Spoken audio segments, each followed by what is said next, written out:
लालची लकड़हारा। सोनपुर गांव में रामलाल नाम का एक लकड़हारा रहता था। वो अपनी जीविका चलाने के लिए गांव के पास के जंगल से रोज लकड़ियां चुनता और उन्हें बेचकर कुछ पैसे कमा लेता था। इसी तरह उसका गुजारा चल रहा था। कुछ दिनों के बाद रामलाल की शादी हो गई। उसकी पत्नी बड़ी खर्चीली थी, इसलिए अब उतनी लकड़ियों को बेचकर उसका घर चलना मुश्किल हो गया था।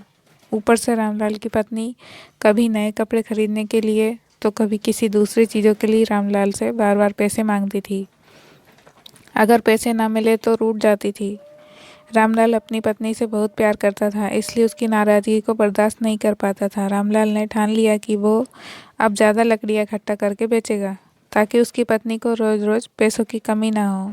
पत्नी की इच्छा पूरी करने के लिए आज रामलाल घने जंगल तक चला गया और बहुत सारी लकड़ियाँ चुनकर बाजार में बेच दी।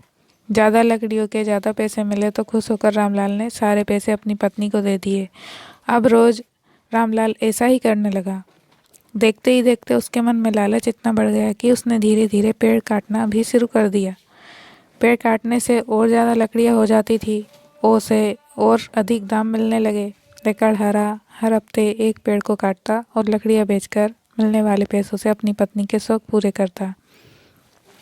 अब पैसे ज़्यादा आ रहे थे तो घर भी अच्छे से चल रहा था। धीरे धीरे रामलाल ने पैसों को जुए में लगाना शुरू कर दिया। जो खेलने की लत ऐसी लगी कि रामलाल एक मोटी रकम इसमें हार गया। अब इस रकम को चुकाने के लिए रामलाल ने एक दो मोटे मोटे पेड़ काटने का फैसला किया। जैसे ही रामलाल ने जंगल में जाकर अपनी कुल्हाड़ी को एक पेड़ से पर चलाने की कोशिश की तो उस पर पेड़ की टहनी ने हमला कर दिया। रामलाल चौंक गया, फिर उसे पेड़ की एक टहनी ने लपेट लिया। रामलाल कुछ समझ नहीं पाया कि यह सब क्या हो रहा है। तभी पेड़ से आवाज़ आई, मूर्ख, तू अपने लालच के चक्कर में मुझे काट रहा है। तू सारे पैसे जुए में लुटा देता है और फिर पैसे लौटाने के लिए पेड़ काटने आ जाता है।